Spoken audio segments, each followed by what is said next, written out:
कामयाबी तक daily today GK series में आपका स्वागत है। हम आपके लिए डेली टुडे जीके सीरीज के माध्यम से कुछ आपकी परीक्षा के लिए अति महत्वपूर्ण प्रश्न लाते हैं। वीडियो को अंत तक जरूर देखें, बीच में स्किप ना करें। तो शुरू करते हैं। निम्नलिखित में से कौन रसीद का सबसे अच्छा वर्णन करता है? ऑप्शन ए ईरानी ballistic missile, option B Qatar का एक द्वीप समूह, ऑप्शन सी ओमान की टाउन सिटी योजना, ऑप्शन डी संयुक्त अरब अमीरात का चंद्रमा रोवर। तो इसका उत्तर है ऑप्शन डी। हाल ही में लूनर एक्सप्लोरेशन फॉर्म आईस्पेस ने कहा है कि अगले साल संयुक्त अरब अमीरात के मानव रहित रोवर को चंद्रमा पर ले जाएगी। यूएई ने सितंबर 2022 में घोषणा की थी कि उसने 2024 तक रसीद रोवर लॉन्च करने की योजना बनाई है, इसलिए विकल्प डी सही है। यह किसी अरब देश द्वारा चंद्रमा की पहली यात्रा होगी। यूएई अंतरिक्ष अन्वेषण की दुनिया में अपनी पहचान बनाने की लगातार कोशिश कर रहा है। तो इस प्रकार हमारे इस प्रश्न का उत्तर हुआ ऑप्शन डी, संयुक्त अरब अमीरात का चंद्रमा रोवर। अगला प्रश्न, सी इज ए चेंज मेकर कार्यक्रम के संबंध में निम्नलिखित कथनों पर विचार कीजिए। कथन 1, इसे जनवरी 2022 में लॉन्च किया गया। कथन 2, इसका मुख्य उद्देश्य अंतरिक्ष प्रौद्योगिकी में महिलाओं को सशक्त बनाना है। उपयुक्त में से कौन सा सियासी कथन सही है? ऑप्शन ए केवल 1, ऑप्शन बी केवल 2, ऑप्शन सी दोनों 1 और 2, ऑप्शन डी न तो 1 न ही 2। तो इसका उत्तर है ऑप्शन डी, न तो 1 न ही 2। हाल ही में राष्ट्रीय महिला आयोग ने सी इज ए चैलेंज मेकर कार्यक्रम के तहत 6 राज्यों को निर्वाचित महिला विधायकों के लिए जेंडर रिस्पॉन्सिव गवर्नेंस पर एक कार्यशाला का आयोजन किया है। यह दिसंबर 2021 में शुरू किया गया था, इसलिए कथन 1 सही नहीं है। इसका उद्देश्य राजनीति के सतर्क सदस्यों पर महिलाओं के नेतृत्व कौशल में सुधार करना, इसलिए कथन 2 भी सही नहीं है। इस प्रकार विकल्प डी सही है। राष्ट्रीय महिला आयोग ने राजनीतिक में महिलाओं के लिए एक अखिल भारतीय क्षमता निर्माण कार्यक्रम सी इज ए चेंज मेकर शुरू किया है। तो इस प्रकार हमारे इस प्रश्न का उत्तर हुआ ऑप्शन डी, न तो 1 न ही 2। ठीक है। अगला प्रश्न, त्वरित सुधारात्मक कार्रवाई शब्द का प्रयोग किस संदर्भ में किया जाता है? ऑप्शन ए विश्व बैंक की एक परियोजना, ऑप्शन बी आरबीआई की एक निगरानी तंत्र, ऑप्शन सी COP27 में शुरू की गई पहल, ऑप्शन डी रूस और यूक्रेन के बीच संधि। तो इसका उत्तर है ऑप्शन बी, आरबीआई की एक निगरानी तंत्र। हाल ही में भारतीय रिजर्व बैंक यानी आरबीआई ने सेंट्रल बैंक ऑफ इंडिया को त्वरित सुधारात्मक कार्रवाई से हटा दिया है। पीसीए फ्रेमवर्क आरबीआई की एक निगरानी तंत्र है, इसलिए विकल्प बी सही है। आरबीआई ने वर्ष 2002 में पीसीए फ्रेमवर्क को उन बैंकों के लिए तैयार किया था जो परिसंपत्ति की खराब गुणवत्ता या लाभप्रदता के नुकसान की वजह से खराब स्थिति में पहुंच चुके हैं। किसी बैंक द्वारा पूंजी पर जोखिम भारित संपत्ति अनुपात यानी CRAR, शुद्ध NPA और रिटर्न ऑन एसेट्स ROA पर कुछ नियामक सीमाओं का उल्लंघन करने पर इसे लगाया जाता है। तो इस प्रकार हमारे इस प्रश्न का उत्तर हुआ ऑप्शन बी, आरबीआई की निगरानी तंत्र। अगला प्रश्न, राष्ट्रीय अल्पसंख्यक आयोग यानी NCM के संदर्भ में निम्नलिखित कथनों पर विचार कीजिए। कथन 1, इसे राष्ट्रीय अल्पसंख्यक आयोग अधिनियम 1994 के तहत स्थापित किया गया। कथन 2, प्रारंभ में 5 धार्मिक समुदाय मुस्लिम, ईसाई, सिख, बौद्ध और पारसी को अल्पसंख्यक समुदाय के रूप में अधिसूचित किया गया। उपयुक्त में से कौन सा या से कथन सही है?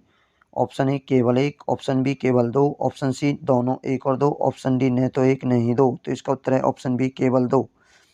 हाल ही में राष्ट्रीय अल्पसंख्यक आयोग की मासिक बैठक आयोजित की गई। केंद्र सरकार ने राष्ट्रीय अल्पसंख्यक आयोग अधिनियम 1992 के तहत राष्ट्रीय अल्पसंख्यक आयोग की स्थापना की गई, इसलिए कथन एक सही नहीं है। प्रारंभ में 5 धार्मिक समुदाय अर्थात मुस्लिम, ईसाई, सिख, बौद्ध और पारसी को केंद्र सरकार द्वारा अल्पसंख्यक समुदाय के रूप में अधिसूचित किया गया था, इसलिए कथन 2 सही है। 27 जनवरी 2014 की अधिसूचना के द्वारा जैनियों को अन्य अल्पसंख्यक समुदाय के रूप में अधिसूचित किया गया। राष्ट्रीय अल्पसंख्यक आयोग के अलावा राज्य सरकार ने अपने अपने राज्यों की राजधानियों में राज्य अल्पसंख्यक आयोगों का गठन किया है। इस संगठनों की स्थापना भारत के संविधान, संसद और राज्य विधानमंडल द्वारा बनाए गए कानून के अनुसार अल्पसंख्यकों के हित की रक्षा व संरक्षण के लिए की गई है। इस प्रकार विकल्प बी सही है। तो इस प्रकार हमारे प्रश्न का उत्तर हुआ ऑप्शन बी केवल 2। अगला प्रश्न, भारत सरकार ने पर्यटक को बढ़ावा देने के लिए पंचतीर्थ लॉन्च किया है। यह किस प्रसिद्ध व्यक्ति से संबंधित है? Option A doctor B R. Ambedkar, option B Dadabhai Naoroji, option C Jyotiba Phule, option D Bhagat Singh. तो इसका उत्तर है option A doctor B R. Ambedkar. हाल ही में केंद्रीय पर्यटन और संस्कृति मंत्री अम्बेडकर सर्किट को कवर करने के लिए एक विशेष पर्यटक ट्रेन की घोषणा की है। सरकार ने सबसे पहले वर्ष 2016 में अम्बेडकर सर्किट या पंचतीर्थ का प्रस्ताव रखा था, जिसमें 5 तीर्थ शामिल होंगे।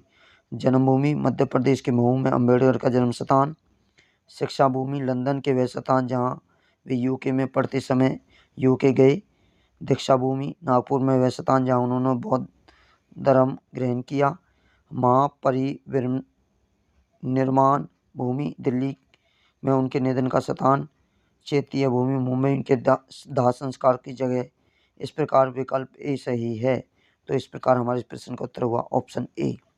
अगला प्रश्न, यह प्रजाति व्यापक रूप से ताजे और खारे पानी में पाई जाती है और कभी कभार इसे खाया भी जाता है। यह साइप्रिनेड परिवार की एक कॉमन यूरोपियन सपोर्ट फिश है। इसका नाम है option A roach, option B समुद्री घोड़े, option C tuna, option D clown fish. तो इसका उत्तर है ऑप्शन ए रोच। एक हालिया अध्ययन के अनुसार प्लास्टिक के नैनो कण पौधों, कीड़ों और मछलियों के जरिए मानव खाद्य सुरक्षा या श्रृंखला में प्रवेश कर रहे हैं। इस अध्ययन के लिए शोधकर्ताओं ने रोच मछली का इस्तेमाल किया है।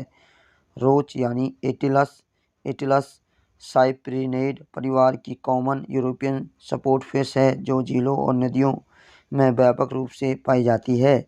लाल आंखों और लाल पंखों के साथ रोच लगभग 15 से 40 सेंटीमीटर लंबी, 2 किलो तक वजन हो सकती है। यह जलीय पौधों, कीड़ों, अन्य छोटे जानवरों को खाती है। कभी कभी इसे खाया भी जाता है, इसलिए विकल्प ए सही है। तो इस प्रकार हमारे प्रश्न का उत्तर हुआ ऑप्शन ए रोच मछली। अगला प्रश्न, ब्रू समुदाय को किस राज्य में विशेष रूप से कमजोर जनजातीय समूह के रूप में जाना जाता है? Option A Nagaland, option B Mizoram, option C Tripura, option D Arunachal Pradesh. तो इसका उत्तर है ऑप्शन सी त्रिपुरा। हाल ही में त्रिपुरा में मतदाताओं के रूप में नामांकन के बाद मिजोरम की मतदाता सूची में 1355 ब्रू लोगों के नाम हटा दिए गए हैं। ब्रू पूर्वोत्तर के मूल निवासी हैं, जो ज़्यादातर त्रिपुरा, मिजोरम, असम में के हैं। त्रिपुरा उन्हें विशेष रूप से कमजोर जनजातीय के रूप में मान्यता प्राप्त है, इसलिए विकल्प सी सही है। ब्रू को रियांग्स के नाम से भी जाना जाता है। यह त्रिपुरा का दूसरा सबसे बड़ा आदिवासी समुदाय है। इस प्रकार इस प्रश्न का उत्तर हुआ ऑप्शन सी त्रिपुरा। विश्व पशु स्वास्थ्य संगठन यानी WOAH की स्थापना किस वर्ष की गई? Option A 1923, option B 1924, option C 1925, option D 1926। तो इसका उत्तर है ऑप्शन बी 1924। हाल ही में उत्तर प्रदेश में के किसानों ने लंपी त्वचा रोग को महामारी घोषित करने की मांग की है, जिस पर विश्व पशु स्वास्थ्य संगठन निर्णय लेगा। विश्व पशु स्वास्थ्य संगठन पशु स्वास्थ्य और वैश्विक प्राधिकरण है, जो एक अंतर सरकारी संगठन है। यह वर्ष 1924 में ऑफिशियल इंटरनेशनल डेज एपीजूटीज के रूप में स्थापित हुआ था, जो मई 2003 में विश्व पशु स्वास्थ्य संगठन बना। इसलिए विकल्प भी सही है। यह विश्व स्तर पर पशु स्वास्थ्य में सुधार और पशु रोगों पर सूचना प्रसारित करता है। तो इस प्रकार हमारे इस प्रश्न का उत्तर हुआ विश्व पशु स्वास्थ्य संगठन का गठन ऑप्शन बी 1924 में हुआ। अगला प्रश्न, 13वीं शताब्दी में निर्मित एक मंदिर जो भारत के पूर्वी तट पर स्थित है, यह मंदिर है ऑप्शन ए कोणार्क सूर्य मंदिर, ऑप्शन बी यांगती मंदिर, ऑप्शन सी तिरुमाला वेंकटेश्वर मंदिर, ऑप्शन डी कालहस्ती मंदिर। तो इसका उत्तर है ऑप्शन ए कोणार्क सूर्य मंदिर। भारतीय पुरातत्व सर्वेक्षण कोणार्क सूर्य मंदिर को उसके अद्वितीय व भव्य रूप से पुनर्जीवित करने का प्रयास कर रहा है। सूर्य मंदिर भारत के पूर्वी तट पर स्थित है, जिसे 13वीं शताब्दी में नरसिंहदेव प्रथम के शासनकाल में बनाया गया। इसलिए विकल्प ए सही है। यह मंदिर एक विशाल रथ के आकार में बनाया गया है। इसे वर्ष 1984 में यूनेस्को द्वारा विश्व धरोहर स्थल घोषित किया गया। समुद्री यात्रा करने वाले लोग इसे ब्लैक पगोडा कहते हैं। तो इस प्रकार हमारे इस प्रश्न का उत्तर हुआ ऑप्शन ए कोणार्क सूर्य मंदिर। अगला प्रश्न, एजुकेशन प्लस इनिशिएटिव 2021-25 किस क्षेत्र से जुड़ा हुआ है? ऑप्शन ए दक्षिण Asia, option B Latin America, option C उप सहारा अफ्रीका, ऑप्शन डी दक्षिण पूर्व एशिया। तो इसका उत्तर है ऑप्शन सी उप सहारा अफ्रीका। हाल ही में न्यूयॉर्क में ट्रांसफॉर्मिंग एजुकेशन समिट में यह घोषणा की गई है कि 12 अफ्रीकी देशों ने एजुकेशन प्लस इनिशिएटिव के लिए अपनी प्रतिबद्धता दिखाई है। Education plus initiative UNAIDS, UNESCO, UNFPA, UNICEF, UN women की एक संयुक्त पहल है। यह लड़कियों और युवाओं महिलाओं के सशक्तिकरण और उपसारा अफ्रीका के लैंगिक समानता की उपाधि पर केंद्रित है। इसलिए विकल्प सी सही है। यह उनके लिए माध्यमिक विद्यालय तक पहुंच सुनिश्चित करता है। यह उन्हें HIV संक्रमण, यौन हिंसा और कम उम्र के विवाह से भी बचाता है। तो इस प्रकार हमारे इस प्रश्न का उत्तर हुआ ऑप्शन सी उप सहारा अफ्रीका। अगला प्रश्न अभ्यास का प्रश्न है। इसका उत्तर आपको हमें कमेंट बॉक्स में देना है। अंतर्राष्ट्रीय सांकेतिक भाषा दिवस कब मनाया जाता है? ऑप्शन ए 23 सितंबर, ऑप्शन बी 24 सितंबर, ऑप्शन सी 25 सितंबर, ऑप्शन डी 26 सितंबर। इसका उत्तर आप हमें कमेंट बॉक्स में दें। इसका उत्तर जानने के लिए आप हमारी कल वीडियो को देखें। वीडियो अच्छी लगी तो वीडियो को लाइक करें, शेयर करें, कमेंट करें और कामयाबी तक यूट्यूब चैनल को सब्सक्राइब करें, बेल आइकन को जरूर दबाएं। जय हिंद, जय भारत।